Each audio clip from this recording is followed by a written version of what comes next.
આપણા ગ્લુકોનારેક્સ લેન્સિંગ ડિવાઇસ માટેના ડેમો વિડીયોમાં આપનું સ્વાગત છે। અહીં અમે લોડ કરેલા લેન્સેટ કેવી રીતે દૂર કરવું તે બતાવશું। તમે ધ્યાન આપશો કે અમારા ડિવાઇસના કેપ પર ખાંચો છે। આ ખાંચાનો ઉપયોગ કરીને તમારી આંગળી અને અંગૂઠા વડે કેપને પકડી લો।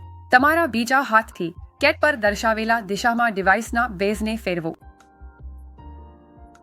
પછી તમારા ડિવાઇસનો કેપ સરળતાથી ઊંચકાઈ જશે અને ઉપયોગ થયેલ લેન્સેટ દેખાશે। તમારા ઉપયોગ થયેલ લેન્સેટને સુરક્ષિત રીતે ફેંકવા માટે રક્ષણાત્મક ડિસ્કને કઠણ સપાટી પર મૂકો।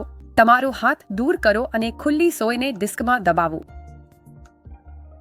પછી તમે લેન્સેટ ઇજેક્ટરનો ઉપયોગ કરીને લેન્સેટને અંદરના હોલ્ડરમાંથી બહાર કાઢી શકો છો।